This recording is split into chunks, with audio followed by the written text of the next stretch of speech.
can show my face. All right, there we go.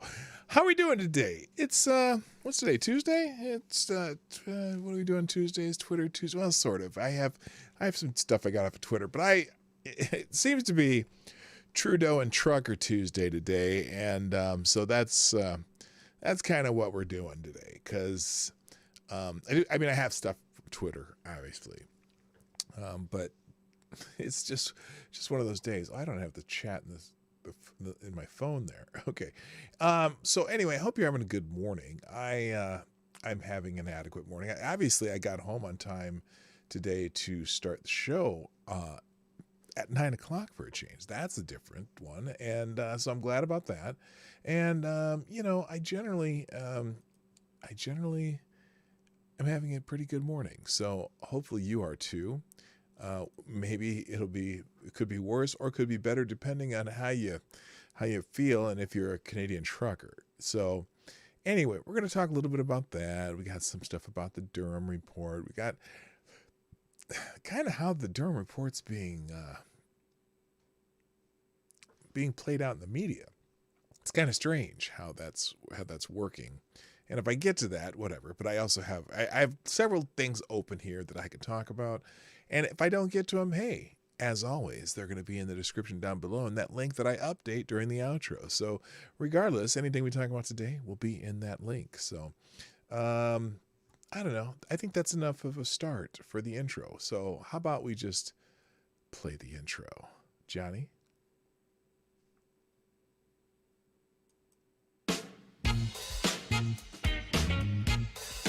Ladies and gentlemen, coming to you live from the Lucky Dog studio in a hidden location somewhere in the upper Midwest of the United States of America, it's a brother making his own way but with all the wrong opinions. Welcome to the Morning Night Live with your host, yours truly, Dawg Knight. All right, let's stop the music. Good morning, everybody. Welcome to the Morning Night Live. I'm your host, Marty, also known as PDawgKnight on the internet. And welcome back to the Dawg Knight Channel. It's Tuesday, the 15th of February, 2022. And I hope those of you who took advantage of the holiday, so to speak, yesterday, the special day that we all had yesterday, I hope that you are still having the warm feelings of love and contentment that are left over from yesterday. And if you're like us, me and Lady Boomer, who don't celebrate Valentine's Day, but celebrate our love every day, well, I'm always warm and content. So anyway, I hope you have a wonderful day. Did I say what the day is? It's Tuesday, the 15th, 2022. I'm so glad you're here. I'm so glad I'm here because every day that I wake up is a good day to me. So, real quick, first sponsor of the day, and Tall Person, you are the new Streamlabs Superstar sponsor of the day. Thank you, Tall Person, for contributing to the show. Who says, Happy National Gumdrop Day. Yes, ladies and gentlemen, it is National Gumdrop Day. I suggest you go to your favorite confectioner and purchase just a small bag, even just a small bag of gumdrops, and enjoy them. Did I say enjoy them for the rest of your day? I think it's very important to celebrate National Gumdrop Day. Thank you, Tall Person, and cheers to you with my cup of reparations in the original. What do you call it? The original Morning Night Live coffee cup. That's the coffee cup you see in the intro to the show. So anyway, that is delicious. So let's do this. Let's say good morning to the troops, and then we're going to get into the news because I want to talk about the threat to democracy we got going on up in Canada. Canada. I always thought of Canada, and Canadians for that matter, as perhaps the most polite country on earth. They're just, law-abiding and polite people.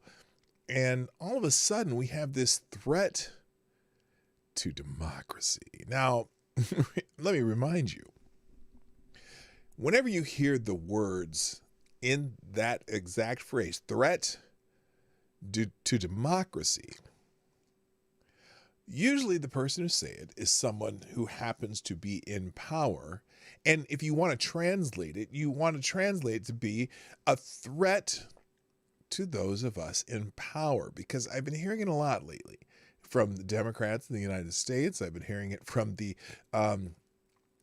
upper echelons of leadership in Canada, saying that there is a threat to democracy. Now, in the United States, what that means is threat to democratic power. Substitute the words: threat to democratic power, threat to Democrat power, the Democratic Party, the Democrat Party, whatever you want to call them. It's a threat to their power when they say threat to democracy. And what's funny is, unfortunately, there's people like Liz Cheney and Adam Kinzinger who also use that phrase, but even to them, it's threat to the establishment power. And it's funny because you started hearing that phrase during the kind of the George W. Well, I suppose you've heard it for a long time, but in the it goes back all the way back to I suppose you heard it from lots of presidents, but I remember hearing it. Oh, by the way, threat to democracy, that phrase is also a euphemism for we want an excuse to do some effed up shit. Can't swear this early. Some messed up things spelled with an F and S, as an effed up S. Okay, you know what I mean. And so that's kind of what it is. The threat to democracy is meaning we're going to do some effed up shit and we're going to justify it by calling something else a threat to democracy. We'll get into that. But anyway, let's say good morning to the troops. As I said, first in the chat today was our friend. Oh, what happened there? Oh, because I still have that thing pinned up there and I can't see it. But our first in the chat today was Ty Alexander, who gets the bell. Thank you for being here, sir. And you know how much I appreciate you. Also good morning, our Advocatus Diablo, the Devil's Advocate. Somnambule Nations in the house. Mike Savage, Blarg. Also good morning to who else is here? I'm one of the reasons I don't know if I sound like I'm whispering or not. I'm closer to the mic because I realize that when I'm way away from the mic, it's harder to hear me sometimes. So I'm gonna start learning to stay close to the mic and not talking so loud, and see if that works as far as being able to hear me and understand me better. You're gonna hear more clicks, and because I have these vocal tics that maybe you've noticed me have. But you know what? I think it's better that you hear me. Also, I have too much information. Also, good morning to Kay Shaw. Nice to see you this morning. Also, good morning, Tyler F. Keeverdam, Aaron Meredith. The same person over and over. Tall person who is currently the superstar sponsor of the day. Good morning, also DI Freighter Watcher, Zach to the Future. Balin Bobby, nice to have you back. I haven't seen you in a little bit. Maddie's in the house. Also, good morning to Lord Stanhope and Special K on Acid. And that jumped. Oh, and a Poke Shivitz, who's getting the boot. Goodbye, whatever your name is that isn't really here for any reason that I care about. Also, good morning, Retro Veteran Gamer. And I think that's about it in the chat. If you're here just lurking, working, watching in the background, that's fine. I'm glad you're here listening. And if you happen to be watching on replay, put a comment in the comment section so I know that you were here. So thanks for everyone for showing up. Let me do a quick shout out though to one of the people who does often. Here, hang on a second. Give me a second. I have to figure this out. Get the right one. Okay, I gotta go into there and there. And the hell. Sorry guys, a little technical issue here. Why it's not there we go. Give me a second. Oh, I see some people who did some. Oh, great. Oh, that's a great quote. Okay. Why aren't the other ones showing up? That's weird. That is weird. But anyway, Ricky Ravioli, who comes into the watches on replay every once in a while, and also Meg Vegeta. Is that right? Meg. Where's the? Oh, because I already responded to it. Hang on a second. That's why. There we go. Mariah Vegeta, who's in the watch on replay quite a bit. Also, Nunya Beeswax. Purple Sky is someone new, but that's someone who. Oh, Lord. I did not realize this person replied to something I said. Shouldn't have to explain the principal mean. Also, Joe can show his ass for the reprehensible use of extremely racist offensive name calling.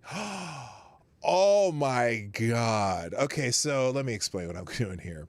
So I did a short on Neil Young versus Joe Rogan, right? And someone decided that in fact, let's just take a look at this.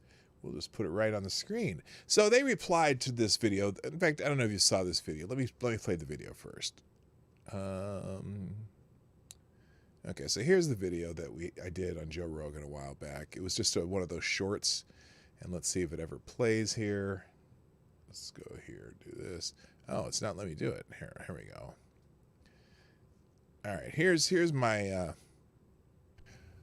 Neil Young, the legendary singer-songwriter whose career has spanned over 5 decades, recently demanded that Spotify remove Joe Rogan's podcast because they were spreading medical misinformation. He said, it's either Joe Rogan or me. You can't have both. After the young executives at Spotify figured out who the hell Neil Young was, this happened. All right, so that was the video. And so someone in my comment section of that video decided that, oh, where is it now? Now I lost it. Oh, that's weird. Where did all this come from? What the hell is this? Oh, I see. I have to go back into the regular studio here. Let me go in the comment section here. So someone in that video decided that, that Joe Rogan, they said at least Neil Young has principles. Joe Rogan, not so much. And I said, well, please elaborate. What are Neil Young's principles? What principles do you think Joe Rogan should have that he doesn't? And here's their answer, finally, after however long that took. I guess it was, maybe it was just a day ago, but here it is. PDawgKnight, I shouldn't have to explain if you know what principle means. Also, Joe continues to show his ass with the reprehensible use of extremely offensive name calling. Joe is a boring, played out gaslighter, only in it for the money, no principles, and therefore just says shit for attention. I've already given him far more attention than he deserves. Peace out. Now, that's kind of hilarious to me, because that tells me this person has no idea what they're talking about.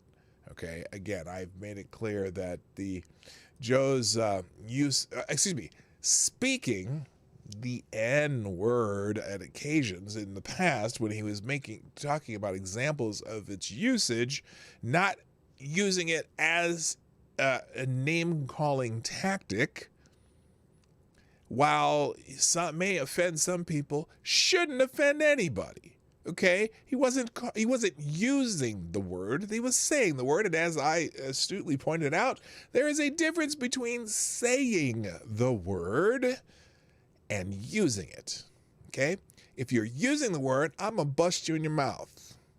If you're saying the word, for example, quoting Huck Finn, I believe it's Tom Sawyer or Huck Finn. It's one of those stupid books. I'm sorry. Did I say? Okay, I just called Mark Twain's books stupid. They're not stupid. They're actually good books. But, or if you're quoting a comedian, or you're saying the rap lyric and you inadvertently just happen to say it and you don't have enough melanin, and the people around you are like, well, I'm singing along the same shit. What's the problem? I don't care. Now, if you're using the word the way it was intended, well, not even intended, the way it became used in 18th, 19th, 20th century and 21st century, I guess, America, if you're using the word, again, you and I have a problem. All right? Got it? Good. I guess we can figure that out. All right. Good morning, nobody, not me. Good morning, Black Hebrew Israelite. That's right. Also, did I miss somebody? I saw somebody else come through here. And Jonathan Peterson, veteran. Oh, wait, veteran? Wait. Oh, I saw they were saying hi to somebody.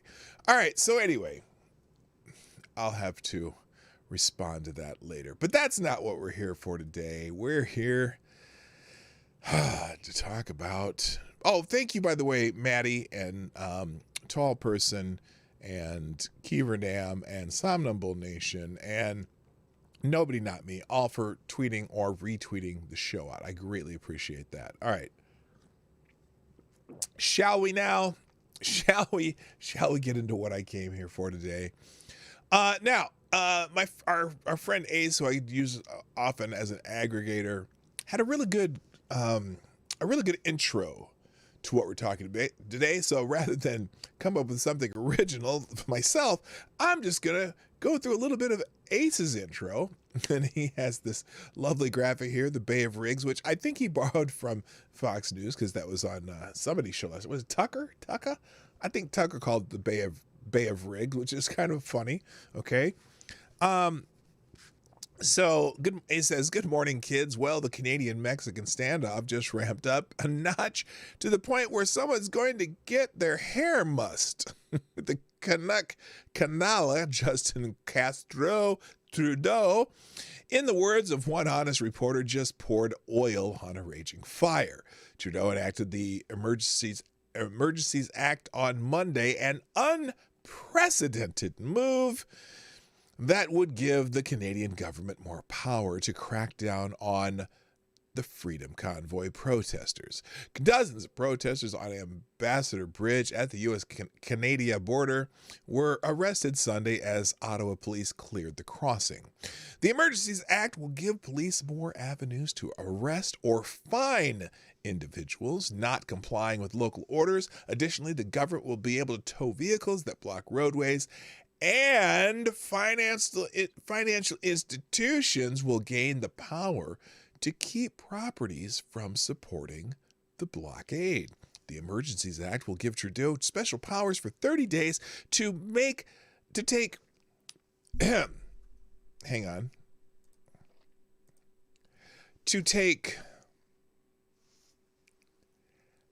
temporary measures that may not be appropriate in normal times. Ah, yes. Temporary measures. Always temporary, right? Because everything the government does is temporary. Always. Never becomes a long-term thing like Emergency Powers Acts. Never go beyond the scope of what's necessary. Right? Yeah. Anyway. Now, right up there with the millions of lives they've destroyed in the space of barely a century, the thing that I gotta loathe about these filthy, degenerate criminals is the sheer radiance of their hypocrisy, proclaiming themselves champions of liberty, equality, and rights as they stomp on the windpipes with their jackboots, imagining the noise our blood and wheezing gurgling out of our collapsed lungs make sound like the Ebenezer Baptist Church choir singing "We Shall Overcome." By the way. And democracy. Yes, threat to democracy. Remember those words. I'm going to get there. Now, here, well, look, I'm going to let Trudeau tell you in his own words. I'm pretty sure I have it somewhere here. Let's find. Why is Schiff this far up? He should be back down here somewhere. Let's just move him appropriately over there. I don't want pencil neck. Nope, we don't want that one yet. Oh, that's the Twitter section of the show. No wonder. Yeah, we'll move these over just so I don't get them too far out of order here. Here's Mr. Trudeau. I believe in his own words. Where's the one with him in his own words? Oh no, this is when he got asked a question. Anyway, let's just hear. Trudeau said, "Oh, here. Let's talk about the measures. Let's just get this in order. So first of all, So the prime minister announced Monday that he's invoking the Emergencies Act to try to put a stop to the freedom convoy that shut down traffic and much of the commerce in Canada. The truckers are protesting vaccine mandates of clogged roads, leading to chaos on both sides of the Canada-U.S. border. I know it's not Canada, but I just think it's funny to say Canada sometimes because I am a uncouth and often unknowledgeable American. So Canada sounds funny to me. Good morning, Brent Hayes, by the way. Also, unacceptable views from the West, formerly People's Front of Canada. And so I'm not here intending to, I'm not intending to disparage Canada. Tadashi Shinhao. It takes me a second to say that name because it's a combination of letters and vowels and consonants that I'm not always used to, but good morning. Nice to see you. Greetings from Russia to you too. Oh, I would love to hear your take on the Russian pullback. By the way, the Russians are pulling back their, they say apparently there's reports that they're pulling their stuff back. They're like, they weren't going to attack in the first place, which is interesting. So anyway, he announced the Emergencies Act, among other actions, the Canadian government will freeze the assets of truck owners participating in the protest and suspend their insurance policies. Wow. And, they're worried about supply chain and they're going to start getting rid of people who are part of the supply chain. Anyway, in addition, the Prime Minister said that under the Emergencies Act, the government will have the power to compel tow truck drivers to remove rigs blocking the road, which sounds an awful lot like forced labor, also known as, I shouldn't compare it to slavery. It won't be as bad as slavery, but I'm just curious how they can compel tow truck drivers to remove rigs blocking roads. It gets curiouser and curiouser. I'm just saying. Now, according to the CBC, the Emergencies Act, which replaced the War Measures Act in the 1980s, defines a national emergency as a temporary and urgent and critical situation that seriously endangers the lives, health, and safety of Canadians and is of such proportions or nature as to exceed the capacity or authority of a province to deal with it. Now, what's strange about this? And I find it fascinating. I got to be honest with you. This may be, not even maybe, it absolutely is the most I've ever talked about or maybe even thought about the Canadian government in my entire lifetime. Because, we Americans are pretty selfish and we only think about ourselves and we don't really give a shit about the governments around us. But this is fascinating because it is affecting Americans too, but not because it's affecting Americans. It's because I feel a kinship with our North American neighbors to the north because, Canadians are pretty fucking cool in my mind. So there. And I'm just like, now I'm like thinking about your government going, this little shitbag. Oh, shoot, I swore. Anyway, this little shitbag seems to be enjoying his little opportunity of dictatorial powers. And I'm just like, what the fuck? Anyway, the act gives special powers to respond to emergency scenarios affecting public welfare, natural disasters, disease outbreaks, public order, also known as civil unrest, and international emergencies or war emergencies. Now, I'm just like, are they really at that point, or is it just they can't stand people protesting something like that they don't like? It's like they're always saying, "Hey, workers of the world unite." Oh, wait, no, not like that. It's fascinating. Good morning, Dog. How you doing? The last person the Romans elected was named Caesar, and he never gave up his power. Well, he kind of gave it up eventually, but anyway, so boy, I tell you. So Trudeau assured Canadians that he is not using the Emergency Powers Act to deploy the military. Oh, thank goodness. Thank goodness he's not using it to deploy the military because, that would be just something that I would think the hell was that? He said he's not, what did he say? He said he's not using the Emergency Powers Act to deploy the military.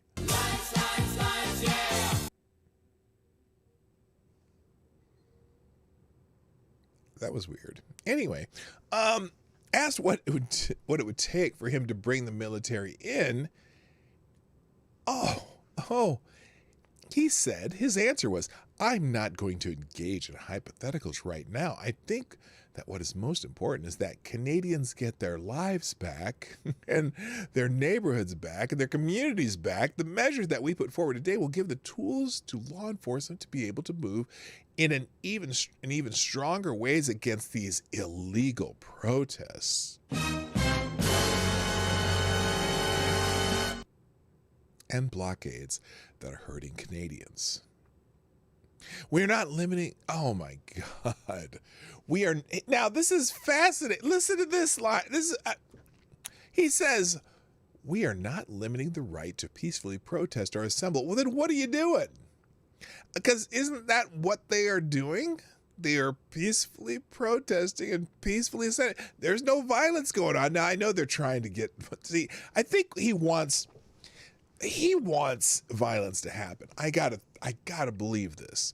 I think he knows that this, he wants a violent reaction so then he can say, "Oh, see these right-wing nutjob, racist, sexist, homophobic, transphobic nutjobs doing with their trucks, the big old trucks. They're a bunch of assholes and we're going to clear them out with the military because they're violent." That seems to be what he wants. I'm just saying.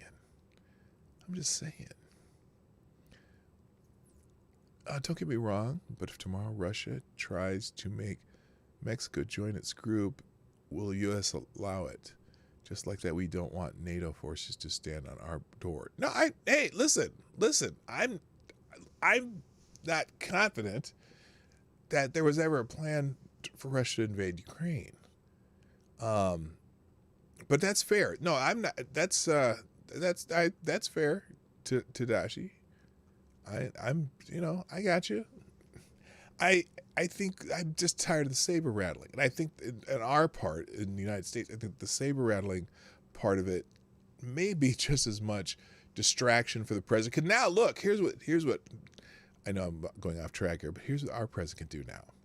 He can say that, the great the great foreign policy of the United States made Russia back down, and now Joe Biden is the hero of the world, which is bullshit. Anyway, let me get back to this.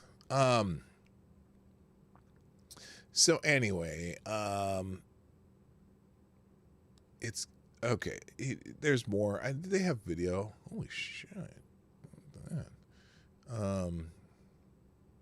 Yeah, but he did use these. Here's some words he used. He called it an illegal occupation. Wow. That's some wording he chose there.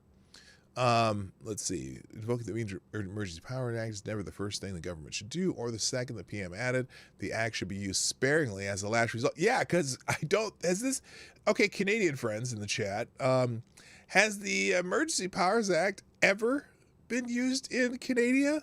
I don't think it has. I think this is the first time it's ever been used. But boy, was he quick to pull it out. Wait.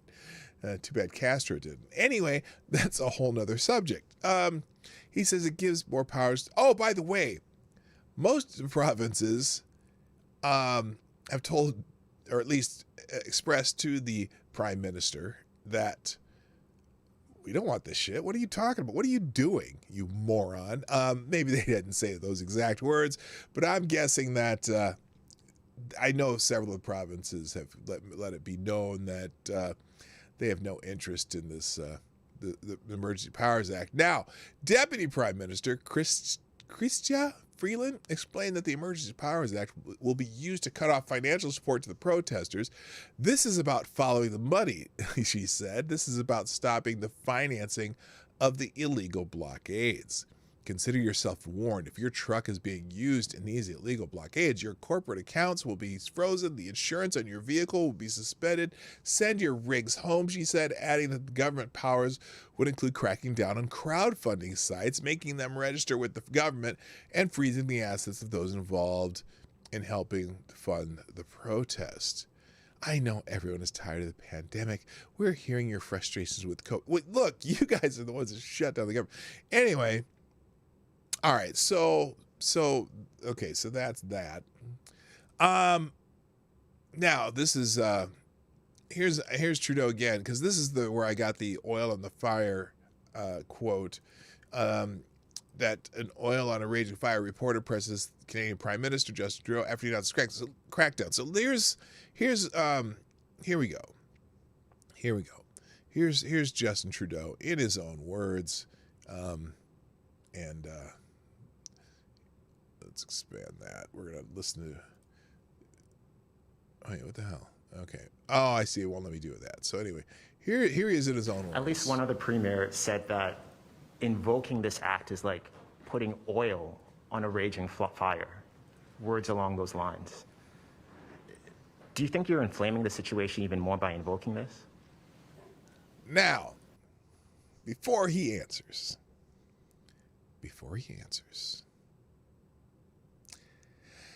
he is absolutely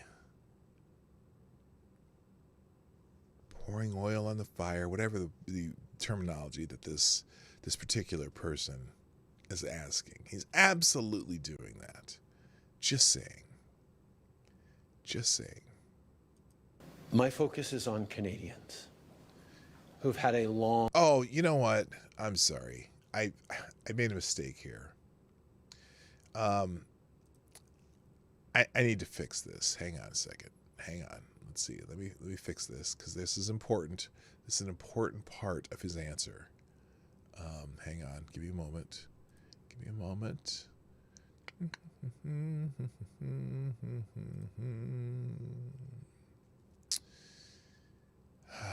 Here's a very important part of his answer.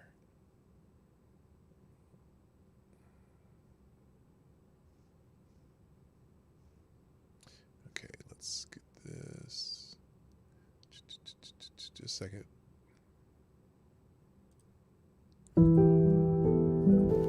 My focus is on Canadians who've had a long 2 years, who've been through a pandemic, who've lost loved ones, who've seen businesses struggle, It's a little loud. lost jobs, Sorry, that's a little loud. just want this to be over. They're exhausted. We're all exhausted. We're all frustrated by the pandemic. For those people who disagree with the measures that governments put in place to keep Canadians safe, to ensure that we would make it through this pandemic better than many of our peer countries,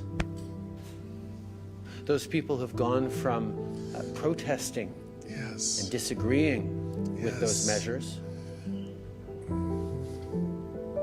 to limiting and blocking the freedoms of their fellow citizens, hurting jobs, hurting lives and livelihoods, endangering public safety, and weakening our country not just right now, So dramatic. but for times to come in the eyes of our most important trading partners.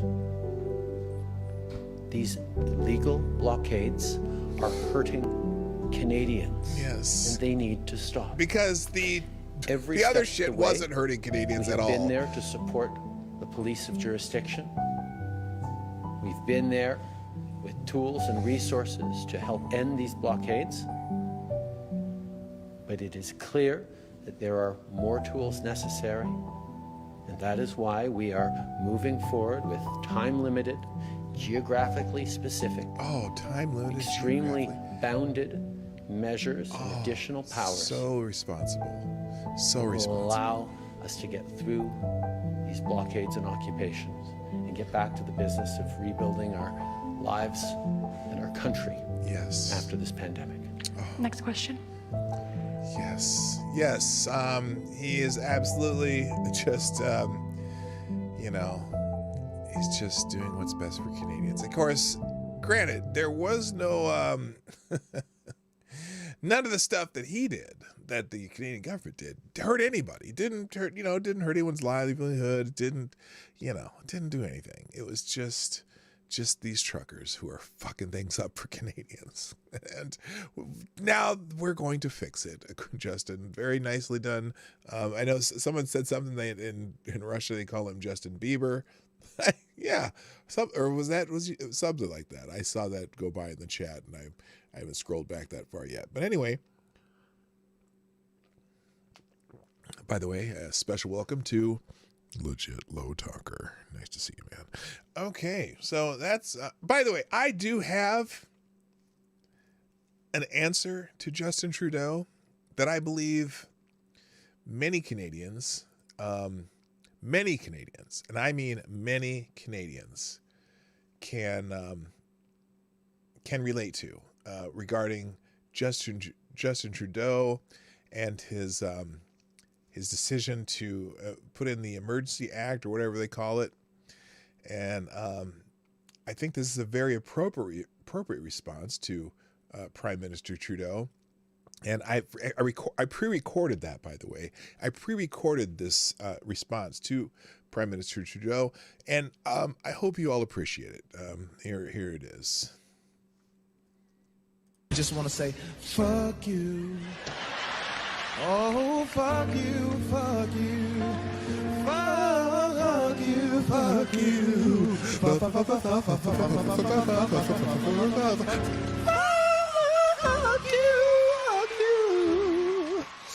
Okay, so there you go. That's our response to Prime Minister Trudeau, and that's, I think most Canadians can get with me on that. I think you can. Okay.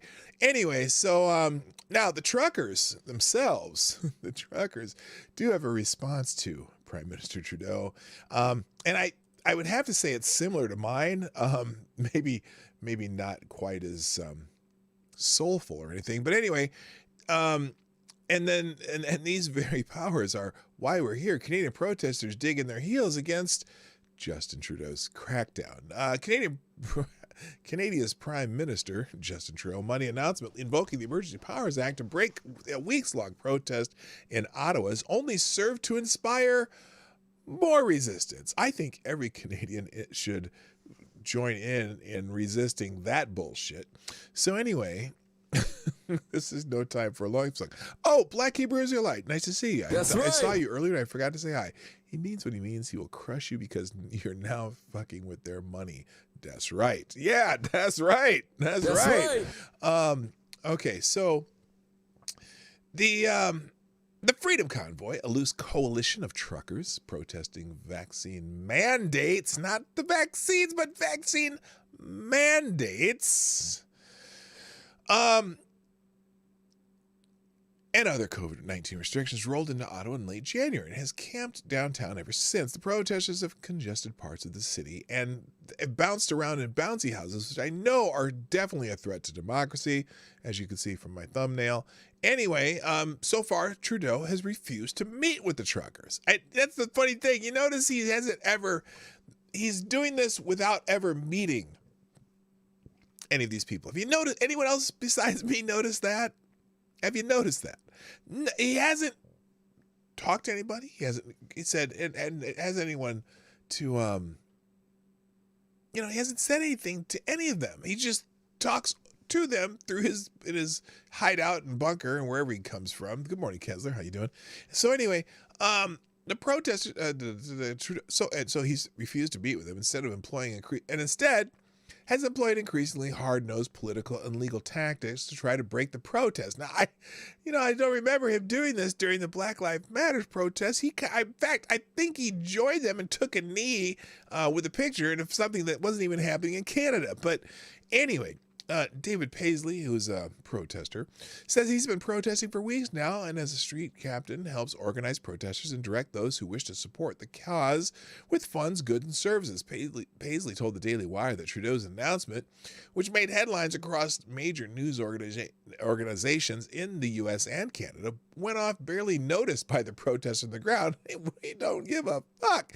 Anyway, no one really cares about any new announcement. I mean, the police have been breaking the law long before any emergency power. They were taking our fuel away. They were arresting people for purely having jerry cans or having empty tanks of fuel, he said. In fact, I don't recall them making a law that says you can't have fuel, carry cans of fuel. They just made shit up. So anyway, and all it does is make people dig in their heels more. The irony is that these very powers and threats are why they are there in the first place. Duh. Trudeau announced blah, blah, blah, already announced the act. Paisley said the protests will continue despite frozen bank accounts or impounded trucks until every protester is cuffed or thrown into prison. Oh, by the way, let's see. Trudeau government underestimated the determination and intelligence of those here. So everyone's still here on the ground. They're basically willing to give their lives for this, peacefully, of course.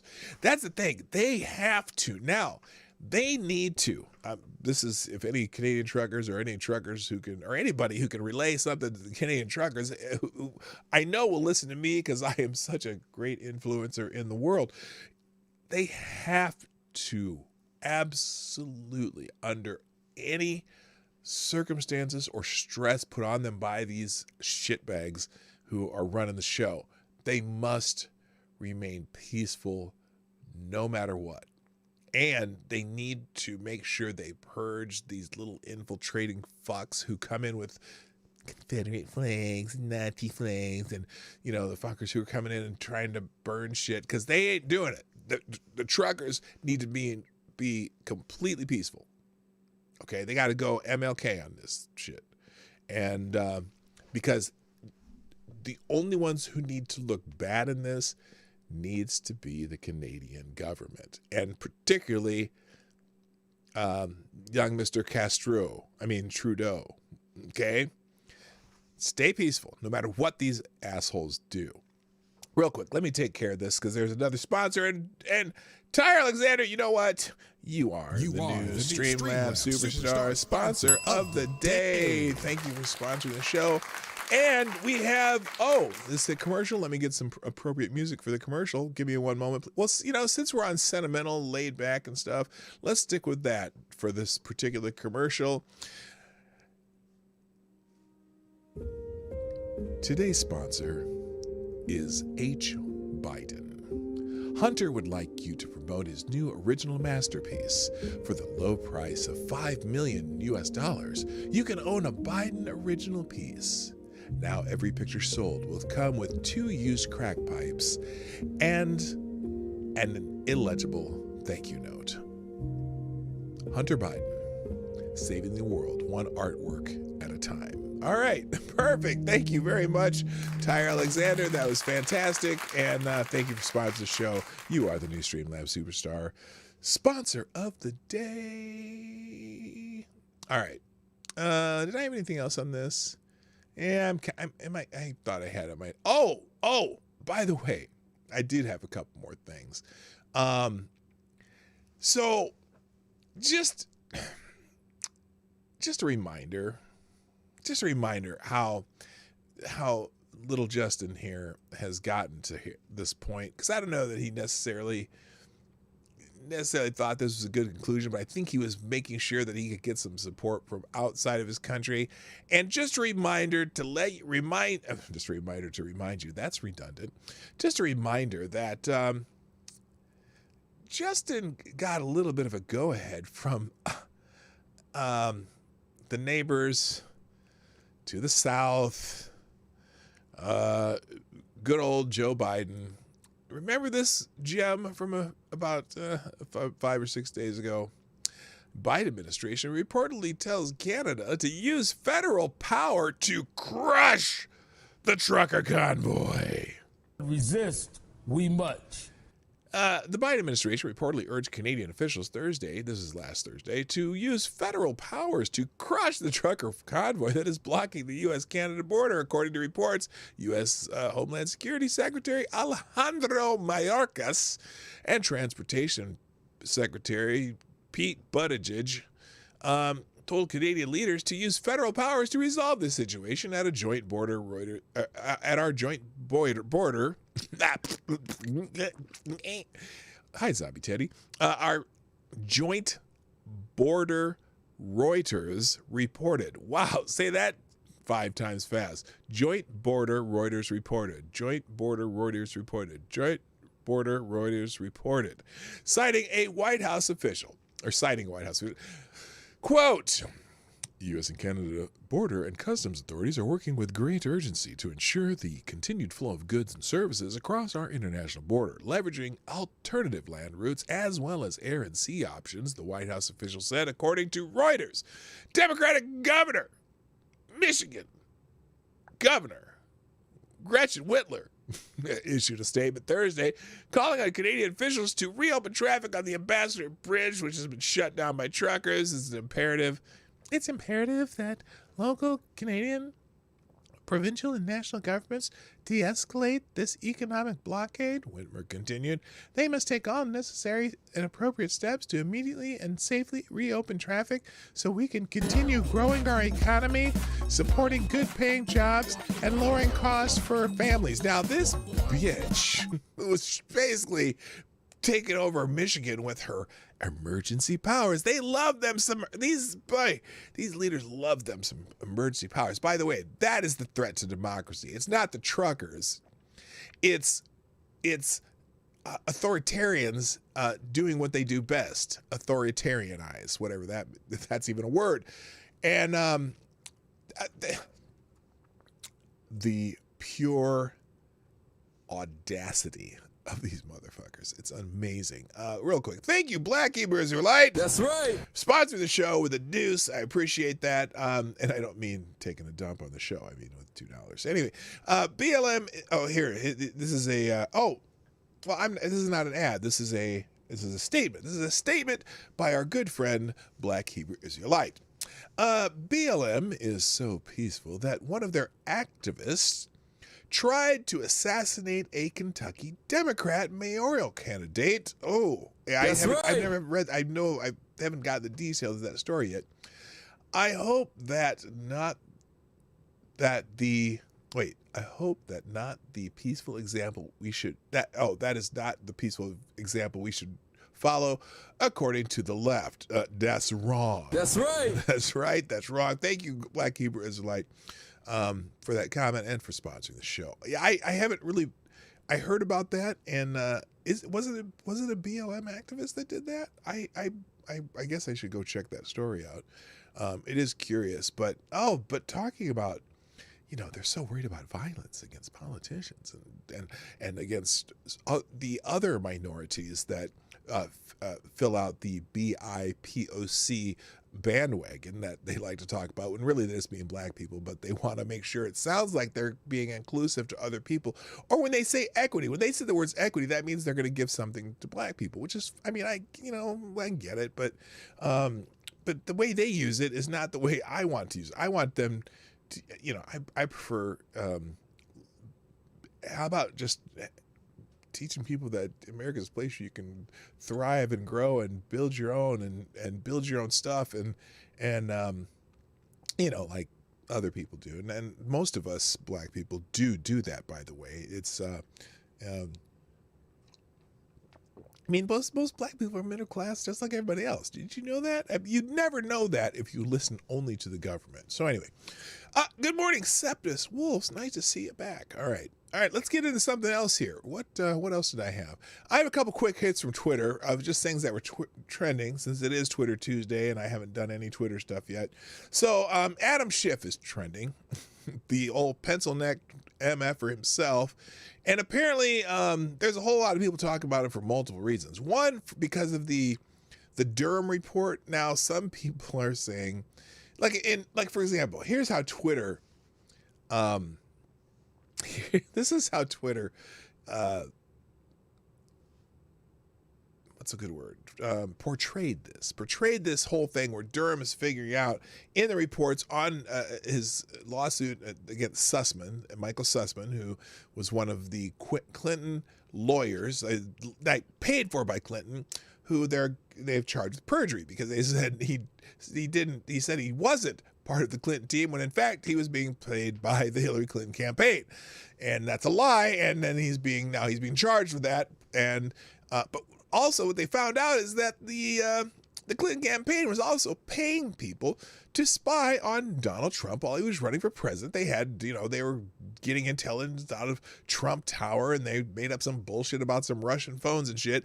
But then after the campaign's over, everyone's already done, Hillary Clinton's lost, and she's, having sour grape moments. They continued to monitor Donald Trump after he was inaugurated. While he was the president of the United States, the Clinton campaign was paying people to spy on the White House. The United States, he's part of the United States government, and they're spying on him, right? So that came up in this Durham report. And here's how Twitter, much to my dismay, has portrayed that. And this was this trending in the United States. Durham's trending, right? Trump appointed special counsel John Durham. Well, stop right there. Stop right there. Trump did not appoint special counsel John Durham because he didn't have the power to do it. Well, maybe he did. I don't know. But he didn't. William Barr did that. Anyway, Trump appointed special counsel John Durham alleged in a court filing submitted Friday that the Clinton campaign funded tech research into Trump's connection into Russian banks, and that his investigation found that there was no evidence to support these claims. Now, let's analyze just this short phrase. Now, we already got the Trump appointed bullshit because it wasn't Trump appointed, and I can't believe the social media giant that does not like misinformation on their platform would put such misinformation on their platform. No, Trump did not appoint special counsel John Durham. William Barr, the Attorney General of the United States, appointed John Durham as a special counsel. Now, then they go in alleged in a court finding that the Clinton campaign funded tech research into Trump. Stop. That's where the sentence should have stopped. Not just research, but it was basically espionage into Trump. And notice they don't mention that it continued while he was the president of the United States of America. And I don't know that it's a good idea that you have people spying on the president of the United States of America, especially the person who lost to him in the campaign. But I digress. Funded tech research into Trump's connection to Russian banks, and that his investigation found there was no evidence to support these claims. Now, adding that sentence on to the end of that phrasing, right? So, no evidence to support what claims? Because listen to they're saying that John Durham alleged. They're alleging that the Clinton campaign funded tech research into Trump's connection to Russian banks, and that his investigation found there was no evidence to support these claims. Which claims? That the Clinton campaign funded tech research into Trump's connection, or Trump's connection to Russian banks, because what he found, there was no evidence to support Trump's connection to Russian banks. But the way they wrote this makes it sound like there's no evidence to support that Clinton campaign funded the research, which they have absolute evidence of. Fascinating. That's some interesting wording. And again, the Trump appointed a special counsel. Oh, yes. The Trump appointed special counsel. No, the William Barr. So anyway, and then of course this person, this leftist who's a whatever, Durham has nothing But even if he did, it wouldn't change anything about Trump's collusion with Russia. Right, because there was none. There was none. That's the hilarious part. Compared to all the evidences against Trump, no. What Durham has is the equivalent of a parking violation. Really, spying on the President of the United States is the equivalent of a parking violation. That's fascinating. That's fascinating. Anyway, so the reason Schiff is trending is because people on the right are saying, well, yeah, Schiff knew all along that his whole thing was bullshit. In fact, I think they bring back this right here. Anyone hear from Madam Schiff? What people don't realize, the Congress members can't reveal confidential information, what's said in a skiff or in closed-door hearing. They can lie about what was said in a skiff, or they can't, and he would lie about what happens in a skiff. And so here's where it's a good example of Adam Schiff lying about what he's heard. I got to ask you something that you said also to me on Sunday, is that you thought that at the time former Director of National Intelligence James Clapper was too definitive when he said no evidence of collusion at the time that he served through essentially January 20th. That's right. James Clapper, the guy, the National Intelligence dude, said there was no evidence of collusion. And now listen to what Adam Schiff says here. Of this year. This is an oldie but goodie, by the way. What basis can you feel confident saying yes, that the Director of National Intelligence oversold something? Well, look, I don't think it was deliberate on the director's part, but all I can tell you is reviewing the evidence that I have. Reviewing the evidence that I have. Remember what the Mueller report said. I don't think you can conclude that at all, far from it. But you admit it's all you have right now is a circumstantial case. Actually, no, Chuck. I can tell you that the case is more than that. Is it I now? can't go into the particulars, but there is more than circumstantial evidence now. Is there? Again, What happened to that more than circumstantial evidence that you saw? So where is it? Direct evidence of collusion. I don't want to go into specifics. Now, notice he avoided that word direct evidence, but he continues. But I will say that there is evidence that is not circumstantial and is very much worthy of investigation. So that is what we ought to do. Now, again, I think we have been dealt a serious body blow to the credibility of our ability to get answers by today's events.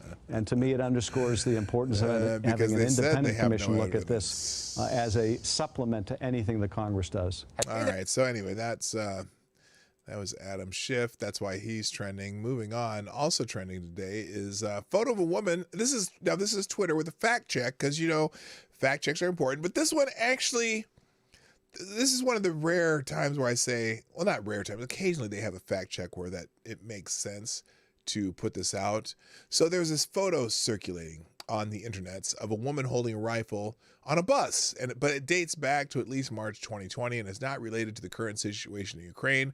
Fact checkers say they got one right. The photograph of a woman holding a rifle on a bus has been circulating online since at least March 2020 and is not related to the current tension between Ukraine and Russia. Reuters and AP report the photograph has resurfaced is a resurfaced meme that has been falsely attributed to the last 2 years and to multiple Eastern European countries, including Belarus, Russia, and recently Ukraine. Haven't seen it. Let's see if they even show it anywhere here. If anyone has, oh, they don't even show it. U.S. temporarily closed in Schiff. Anyway, I look, and especially for our friend Tadashi, the Democrats in Congress and Senate, whatever, House and Senate, have been pushing Russian tension between the United States and Russia for the last 5 years. This bullshit. This whole bullshit thing with the Russian collusion with Trump, trying to create a new Cold War, I guess. I don't know what they were doing. I have no idea what they were doing, because in theory, the prior administration had a somewhat friendly relationship with Moscow. Clinton Secretary Clinton and that really, really stupid reset button that she came up with, which I'm like, really? You want to do a reset with a red button? You know, that probably doesn't make sense. But anyway, then she decided that, you know, her actual collusion with foreign spies and Russian agents trying to smear the soon-to-be President Trump turned into 4 years of Russia, and shit that we didn't really need to have problems with. So anyway, I just think one thing the guy with the funny hair did, I thought, was to avoid potential armed conflicts with other parts of the world, except for that issue. They kept the Syrian Yemen bullshit going, but hopefully someone will figure out that, hey, can we stop doing this shit? And anyway, that's one of the things on Twitter. Also, Durham is trending, of course, because his revelations put Biden National Security Advisor in an uneasy light. Jake Sullivan in 2017 testified it was absurd to suggest the Clinton campaign spread fake Russian information. Unfortunately, the court evidence is proving otherwise, and so there's a Just a News article here. That's what's his name, John Solomon, that guy. Newsback saying former acting attorney general says new Durham revelations nothing short of a digital Watergate. But then there's other people poo-pooing it, like former Media Matters ding-dong Eric Boehlert. This is precisely why the press should not treat Durham as a serious, honest actor. Will the New York Times act accordingly as his investigation continues? Because this guy says, Charlie Savage says, the latest alarmist claims about purported spying on Trump spurred by inaccurate coverage by right-wing outlets on a Durham filing are flawed, but the explanation is Byzantine, underlying the challenge for journalists in deciding what merits coverage. Really? Oh, I know how most journalists decide whether or not it merits coverage. Does it make the current administration look bad, or does it make the former administration look bad? That is their sole decision on whether or not it merits coverage. And well, you can guess how most of the media is treating this particular one. And if you don't know what I'm talking about, go watch the first 15 minutes of I think it's in Ranting Monkey's stream from last night. But anyway. All right, let's see here. But anyway, this is the Just the News, latest Durham revelations. Put Biden's national security advisor in an uneasy light. Special counsel John Durham's investigation isn't just imposing accountability for Hillary Clinton's 2016 political trick to dirty up Donald Trump with the FBI. It's also encroaching on the credibility of President Biden's current chief foreign policy advisor and point man for the current Russian-Ukraine crisis, which seems to be waning as of today, or non-crisis. I don't know. Who knows? I don't know what was really going on, but it seems to be waning. National Security Advisor Jake Sullivan was senior advisor to the Clinton campaign in 2016, and by his own admission spread the word to reporters back then that Democrats believed Trump was colluding with Vladimir Putin to hijack the election and had a secret computer channel to the Kremlin. Neither proved to be true. Good morning, Jade and Emerald. How you doing? But long before that Russia collusion narrative crumbled like a stale Starbucks muffin, Sullivan gave sworn... Now, that's very creative there, John. Nice. Is that you who wrote this? Yeah, John wrote this himself. Sullivan gave sworn testimony to the House Intelligence Committee disputing that anything the Clinton campaign spread around Washington was misinformation. Are you aware of any collusion, coordination, or conspiracy by yourself or by any other members of the campaign that you were working with to procure fake Russian information to harm Donald Trump? Sullivan was asked in December 2017. He responded without ambiguity. I mean, if you will forgive me if I want to say more than just an emphatic no to that answer, because I find that totally absurd. So the question was, are you aware of any collusion, coordination, or conspiracy by yourself or by any other member of the campaign that you were working with to procure fake Russian information to harm Donald Trump?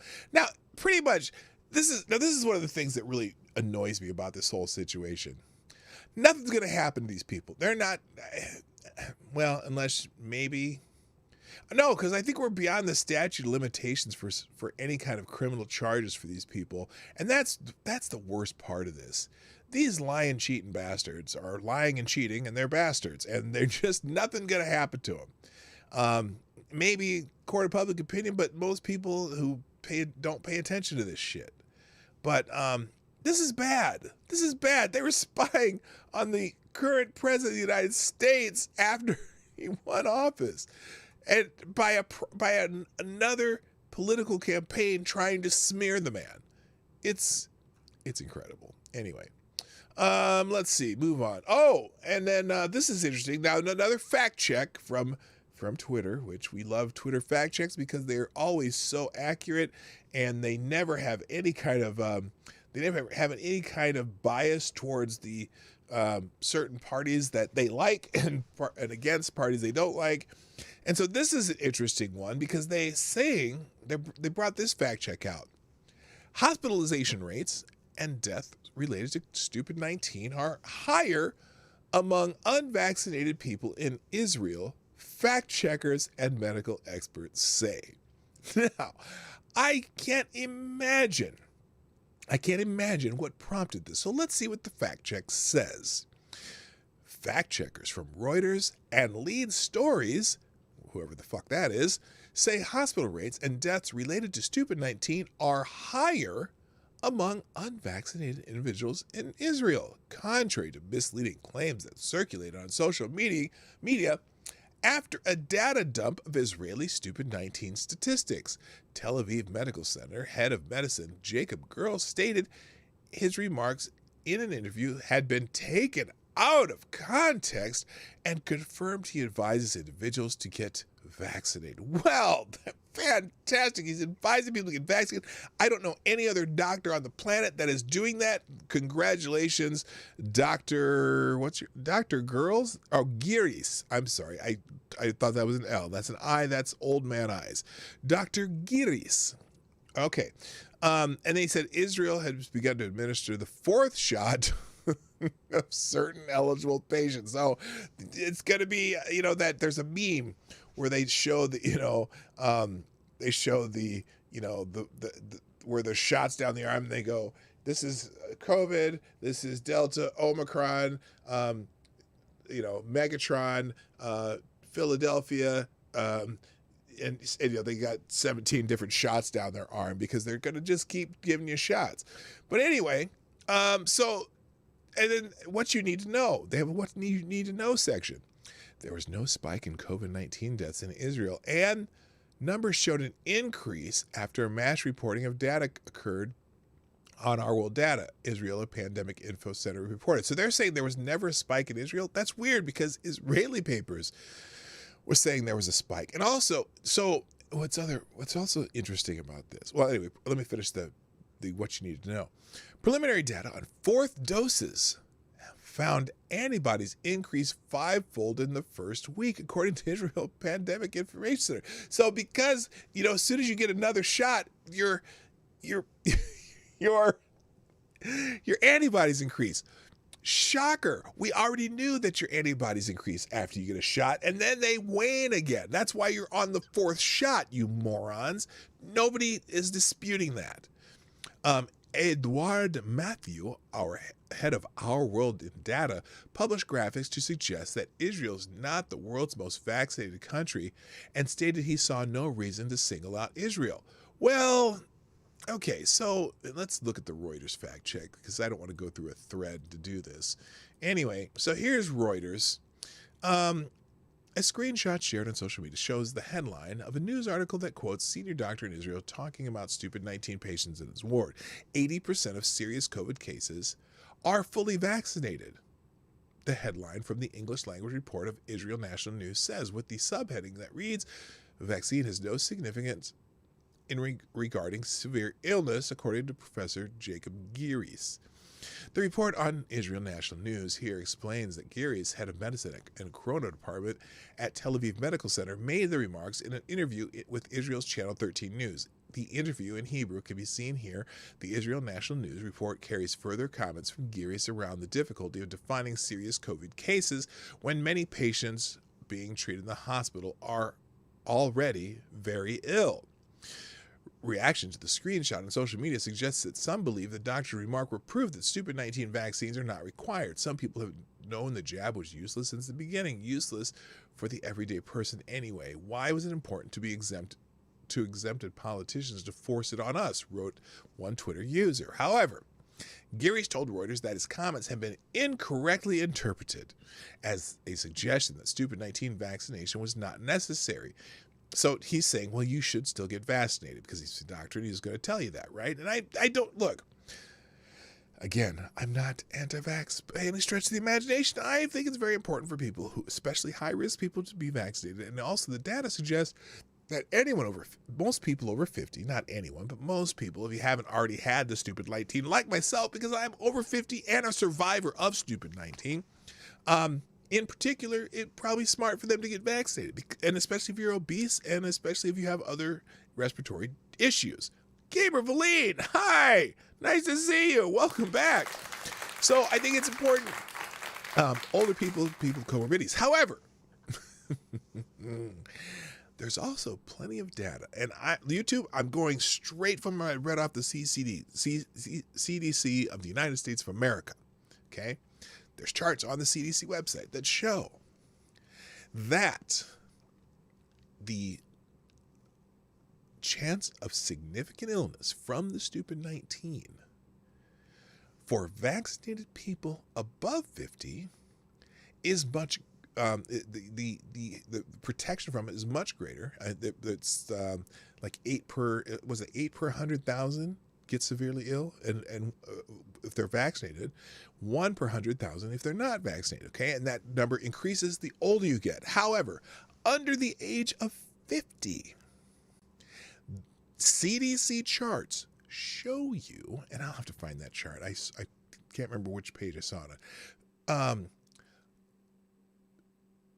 Their charts and data show you that under the age of 50, the chances of being severely ill from stupid 19 are the same whether you're vaccinated or not. Now, I'm assuming when they showed that chart, it didn't have anything about whether or not your chances of getting stupid 19 are different between vaccination and non-vaccination. However, we do know that for the Omicron variant, it is the same. It's the same. It's the same for whether you're vaccinated or not. We know that. That's CDC. That's straight from the CDC. That's why the other day when they had the little press conference, the White House COVID-19 research team, or whatever, the response team, when Dr. Walensky from the CDC and Dr. Fauci from the National Institute of Health, and whoever that other dude was that was talking about how great Joe Biden's administration was doing with this.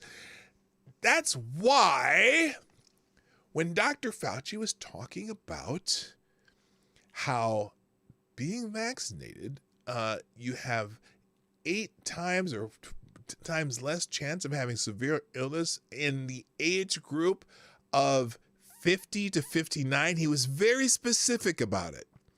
He said between ages 50 and 59. Well, there's a reason he used ages 50 and 59, because that's the first age demographic where there is a significant difference between severe illness for people who get stupid 19 between the ones who are vaccinated and not. Because below that, the CDC charts say there's no difference in this the occurrence of severe illness. Okay, so I caught that immediately when he said it, because I had just looked at those charts, and it's over 50 is when you absolutely see a difference between severe illness between the two. Now, And he also said, not in that one, but before, he said that everyone's going to get Omicron, whether they're vaccinated or not, because there was no, Omicron was not being affected by the vaccines. So I'm just going by the CDC data that they put on their website. That's how it is, okay? Anyway, so fascinating. And in Israel, I think the numbers are the same. But of course, you know, and of course the doctor's going to recommend that you get vaccinated. And I don't have a problem with people getting vaccinated. And in fact, I encourage it for people with comorbidities and who are at least age 50 and older. I mean, unless you've already had it. And now we also know, according to CDC, they don't say it in any of these press conferences, but that prior cases of stupid 19, the antibodies and protection you get is better than and more durable than someone who is unvacationed. There you go. All right, real quick. Tyre Alexander, thank you for sponsoring the show one more time. And you still are the Super Shark sponsor today. Let's see. Oh, this is not a commercial. This is actually breaking news. Tyre Alexander has broken news on the Morning Night Live. He says, breaking news, Justin Trudeau has declared himself first emperor of Canada. Using the Emergency Powers Act, he has organized Canada into New Canada Empire. All hail NCE. All hail Emperor Justin Trudeau. Justin Trudeau, the first of House Castro, the savior of democracy. Yes! Democracy. Justin Trudeau, saving democracy one emergency measure at a time. Thank you, Tyre Alexander, for sponsoring the show. Fantastic. That's good. That was a good one. All right. Anyway, so that's why the fact check is on Twitter today. Let's see. Let's see how much time do I have. Oh, I got some time. So a couple odds and ends.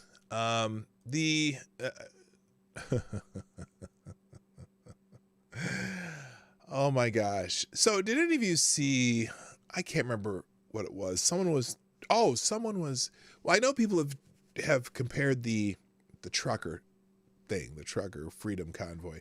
They've compared that to January 6th. And someone was comparing Joe Rogan, his past verbalizing the N-word in his show. Some guy tried to compare that to January 6th. Well, there's also another person comparing something to January 6th. Representative Pramila Jayapal. I hope I'm saying her name right. I don't want to butcher that name, but sometimes I just call her Madam because she kind of looks like Madam from Waylon and Madam the doll. She's kind of, anyway. Compares refusing to mask up in the elevator to January 6th.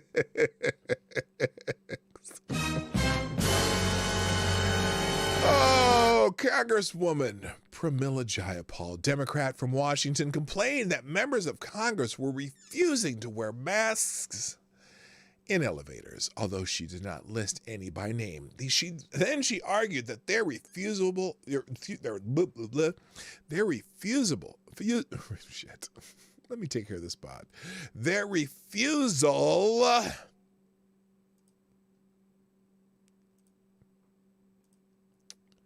Bye-bye.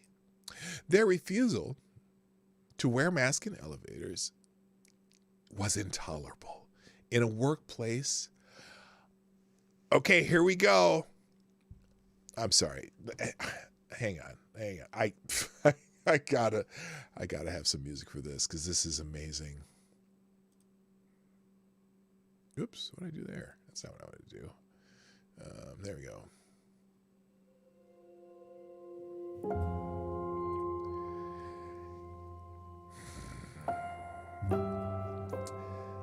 She argued their refusal was intolerable in the workplace, undermining our democracy,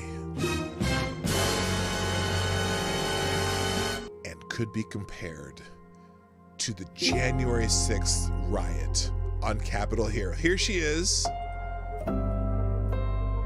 This is where the lack of civility has come to in the United States Congress. And I think it is a massive problem. It undermines our ability to get work done. And it is intolerable in a workplace where we are going to work to do the work of the American people. And also, let me just remind your viewers that this was about wearing a mask, which is mandated in the Capitol. It is mandated in the Capitol, and it is to protect our safety, our collective safety, the safety of our staffers. And so the idea that, and this has happened to me, where you get on an elevator and people refuse to wear a mask, and your choices are to either get off the elevator or to get on the elevator. Go take the stairs, bitch. To wear a mask. Sorry. That should not be a problem in the United States Congress. And I really believe that our colleagues who refuse to even adhere to the basic norms of civility are undermining our democracy. And of course, we're seeing it in all kinds of even more serious ways, like the January 6th insurrection is just part it's of like that. The January 6th insurrection here. Down illegitimate in all kinds of even more serious ways, like the January 6th insurrection is just part of that and part of the attempt to take down a legitimate democracy. Oh, that, okay. Okay, I cannot.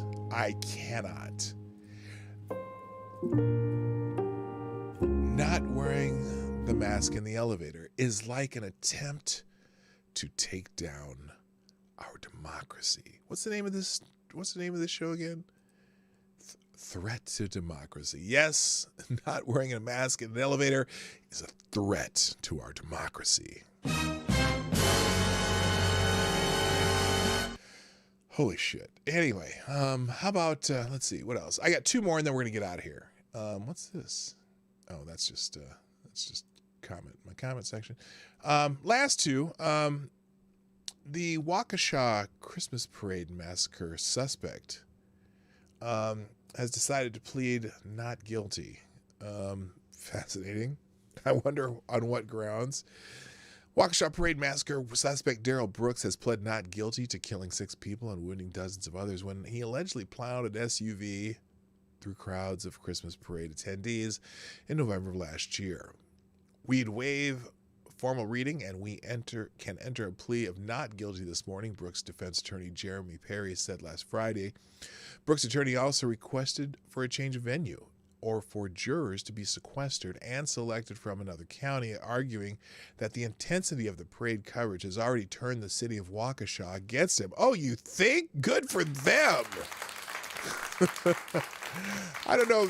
Yeah, where are you going to pull a jury from? I'm just curious. Anyway, an impartial trial cannot be held in Waukesha County, attorneys argued. According to WISN Channel 12, prosecutors are expected to rely heavily on cell phone video for evidence they say show Brooks intentionally drove through the crowded Christmas parade on November 21st and never once stopped to help. On the afternoon of November 21st, suspect Darrell Brooks allegedly plowed an SUV into crowds of people attending the Waukesha Christmas parade. According to authorities, Brooks' alleged act was intentional and occurred shortly after a domestic disturbance incident. Police were not in pursuit of the suspect at the time of the alleged attack, contrary to earlier reports. He has since been charged with 6 counts of intentional homicide, including one 8-year-old boy with a bail set for $5 million, a noteworthy amount given that he was released from prison just days prior to the attack on a $1,000 bond, despite his lengthy multi-state criminal history going back to 1999. So, boy, if there was ever a FTG, Darrell Brooks is absolutely a candidate for the Fuck That Guy award. So, fuck that guy. And finally, our final story of the day.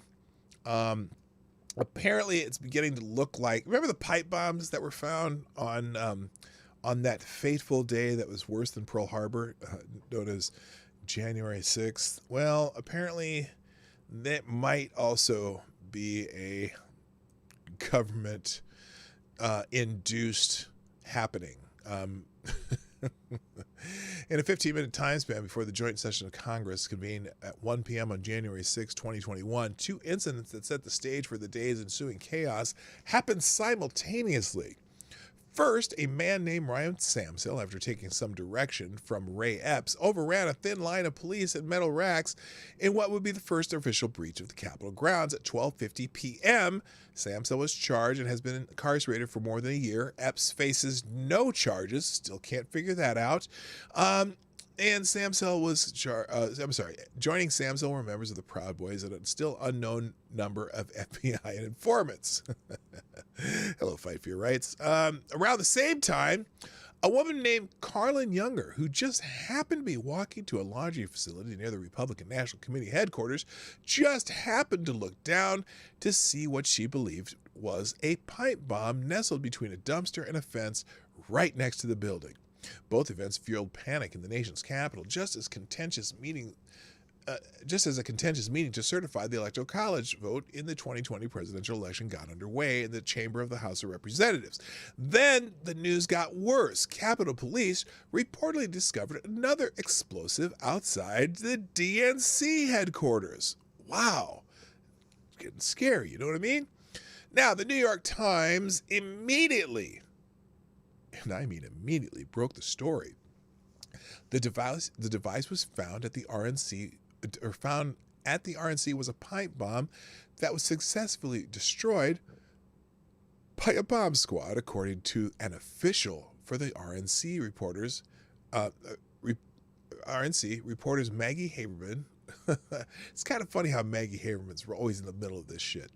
Michael Schmidt and Katie Benner wrote, the package of the DNC has yet to be identified, according to a top Democrat briefed on the matter who was not authorized to speak publicly about it.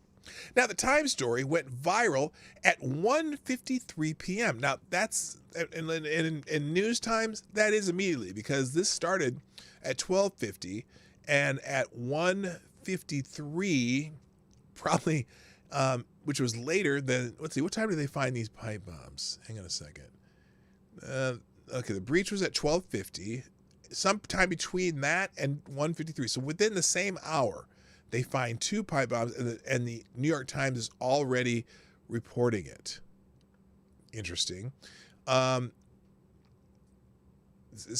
when this went viral. Then, even before that, at 1:53, Representative Elaine Luria tweeted that she just had to evacuate my office because of a bomb reported outside, while the president's anarchists are trying to force their way into the Capitol. Capitol Police the next day issued a statement. The USCP Hazardous Material Response Team determined that both devices were in fact hazardous and could cause great harm to public safety. Steve Sun, the Capitol Police chief, wrote on January 7th, the day he resigned from the force. The devices were disabled and turned over to the FBI for further investigation and analysis. Basically, they just, so they could get a better look at their own work. Did I say that out loud? I don't know. That's a conspiracy theory. I don't know. Anyway, now, during a press conference a few days later, Michael Sherwin, the acting U.S. Attorney for District of Columbia, told reporters that law enforcement agencies, including the ATF and FBI, were collaborating to find the suspects who set the pipe bombs. The bombers would be brought to justice, promised Steve Diamatuno, the newly appointed head of D.C. FBI field office, who warned that every rock was being unturned to apprehend the suspect or suspects.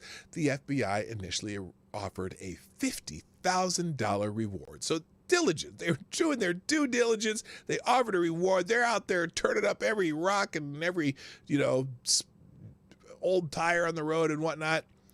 But as the FBI successfully rounded up hundreds of Capitol trespassers using sophisticated tools such as geofence warrants, the trail of the pipe bomber went cold. Grainy footage released by the FBI purportedly showed the pipe bomber in action on the night of January 5th, the time the agency determined the bombs had been planted, and in March, Diamatuno asked for the public's assistance in tracking down the bomber.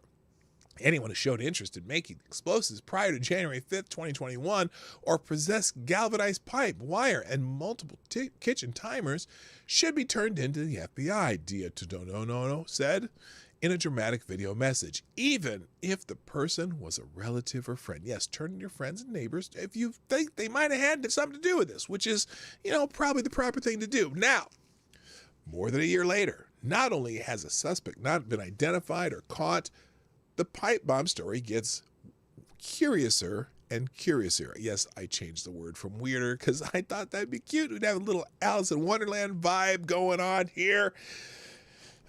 Now, Politico recently reported that Kamala Harris was inside the DNC headquarters at the same time the explosive sat outside the building. Harris, who inexplicably left the Capitol around 11:30 a.m. on January 6th after attending an intelligence briefing, choosing not to participate as a U.S. Senator for the certification of her own historical election, was evacuated out of the DNC headquarters by the Secret Service at 1:14 p.m., several minutes after Capitol Police inspected the building after the RNC bomb was found. That shocking revelation means one of two things. The Secret Service, in a security sweep of the DNC building and exterior grounds prior to her arrival, missed what the FBI insists was a viable explosive device.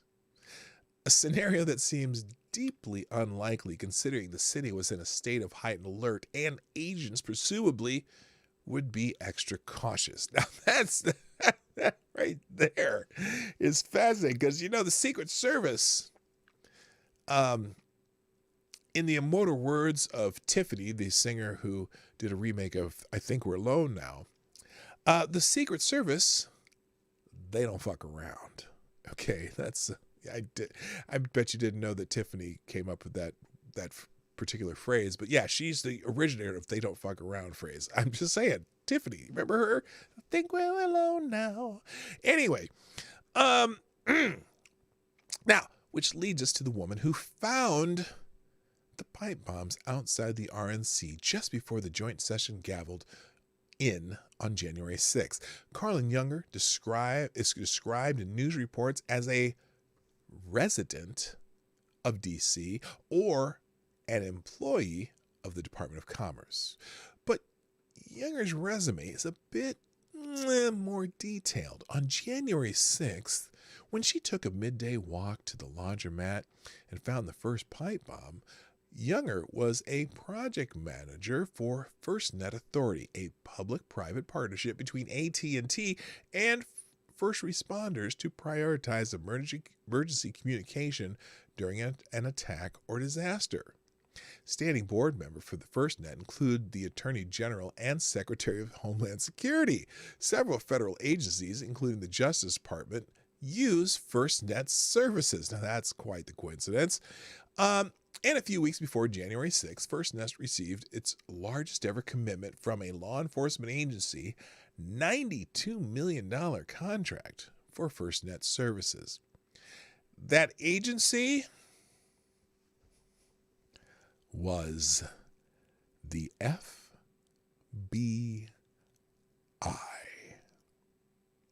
Now, perhaps one could write off as a coincidence, that coincidence for the sarcasm impaired, Younger's ties to a government-connected agency that just received a massive investment from the FBI, but in a media interview, Younger almost tipped her hand. Quote, "You're on that edge of, I don't want to bother anybody. I want to make sure this is real, right?" Younger told a Wisconsin television station on January 18, 2021.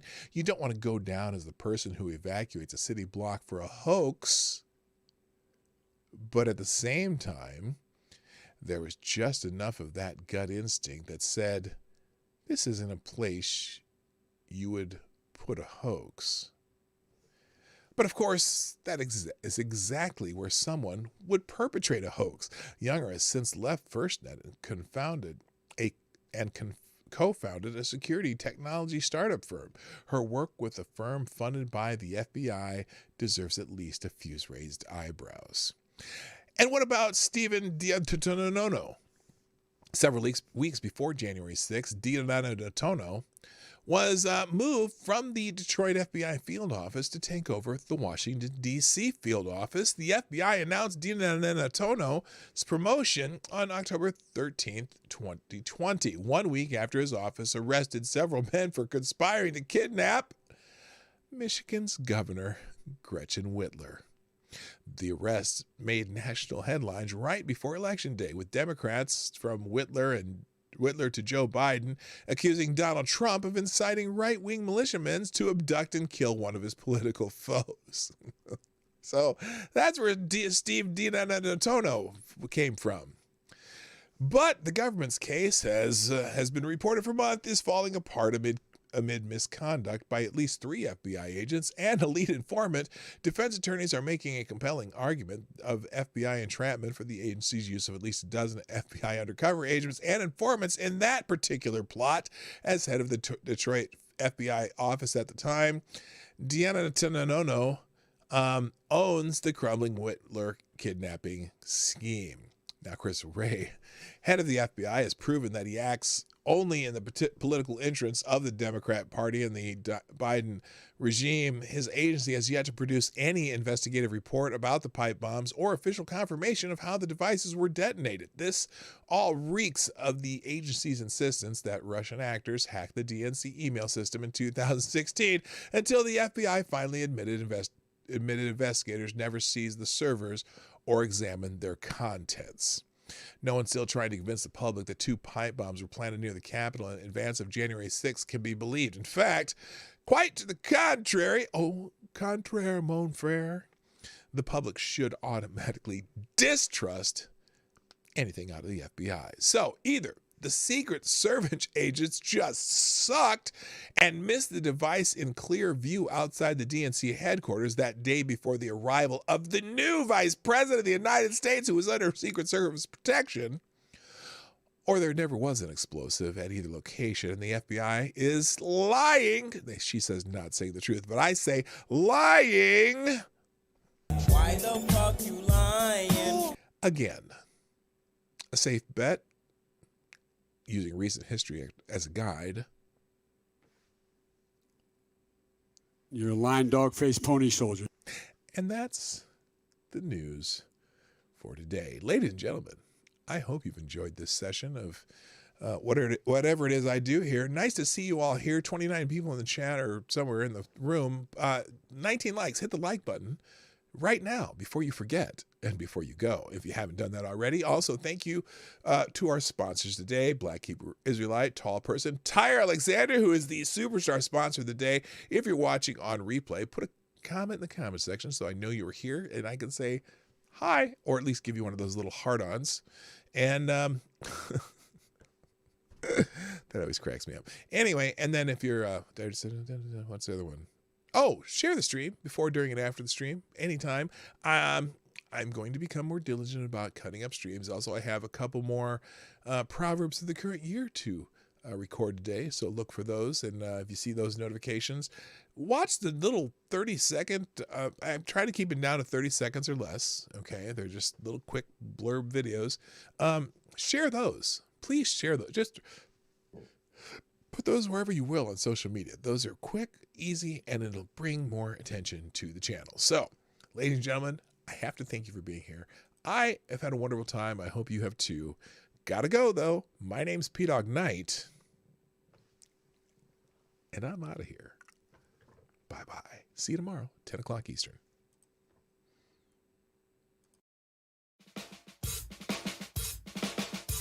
Hey, this is Dawg Knight, and thank you for watching today on the Dawg Knight channel.